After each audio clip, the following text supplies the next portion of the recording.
Well, I think we have to talk about what infertility is. I mean, it's the inability to achieve a pregnancy technically within a year. Other people define it as within 2 years. So really, the important thing is not what an insurance company or a government might define it as, or even the World Health Organization, who happens to define it as 2 years, but what the couple defines it as. African American women are 1.5 times more likely to suffer from infertility than the population as a whole. Dr. L.Anthony with the Fertility Partnership in St. Peters is joining us this morning with more on why this is. And this, I know, Dr. Simkus, has been something you've been talking about all over the place. We wanted to have you in to talk about it today. First off, I mean, why is it that African American women are more likely to deal with infertility? Well, as it turns out, there are several issues. Probably the most important one is the higher incidence of what are called fibroid tumors. Second, an increased incidence of tubal disease. And lastly, a very high incidence of what's called polycystic ovarian syndrome, women who don't ovulate on their own. All right, and let's talk about these fibroid tumors, because a lot of women have these. Yes. What happens? Well, fibroid tumors, I mean, they're tumors, but they're not cancerous. In fact, they're only rarely, 1 in 10,000 do we see them cancerous. They're not cancerous, but they can cause heavy bleeding and bloating and abdominal distension and urinary issues and other problems.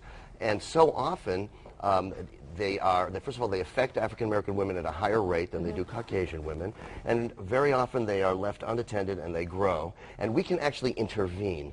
In every city across this country, there are a few surgeons who really make it a specialty to remove these tumors and to preserve a uterus so that you can then use it to have a baby. You might need a C-section, but we can save uteruses from hysterectomies if it's addressed earlier. So at some point, these African American women say, you know what, I think I need to go see a fertility specialist. What happens at that point when they finally do come to see you? Well, studies have shown that on average, African American women arrive 5 to 7 years later than Caucasian women for help.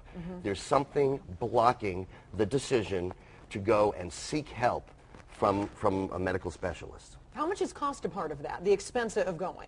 Well, it is a huge cause. A study from Walter Reed Medical Center, Department of Defense, from a few years ago showed that when they actually made it free, they could get African American women to come almost at the same rate as Caucasian women. So cost is a huge factor, but there are other factors instead, in addition. Yeah, absolutely. And you are seeing more and more African American women coming into your office. You have reduced your costs, which I'm sure is one of the reasons for that. Yeah. I mean, how do we turn this around? Well, you know, it's Black History Month. We're trying to change African American history. I think you talk about it as number one. You have to reach out and talk about it and go to the radio stations, magazines, and media. I think you have to start the discussion. In addition, you have to, I think, also create an environment in your office where people feel comfortable. Not just African Americans, Hispanics, Asians. You have to change that feeling, make it more inviting. All right, very good. Dr. L.Anthony with the Fertility Partnership, thank you so much for being with us this morning. If you would like more information about the Fertility Partnership in St. Peter, there's a lot of misconceptions going around, both in the community and also in the medical community, about African Americans, and I think that needs to be changed. Most African Americans, women, don't realize that we are one of the largest groups of women who are infertile. And this is something that we need to get out, and we need to get more Black people aware of it. We do have infertility issues, and that if you are trying to have a child, or if you're concerned about your ability to have a child, go and find out with your doctor or here at the Fertility Partnership and find out about your fertility. There are very simple blood tests that can be taken, are done, performed, that will help you determine where you are right now in your life. And then another thing that I would tell African American women is to start educating yourselves about the myths and the reality about your own health.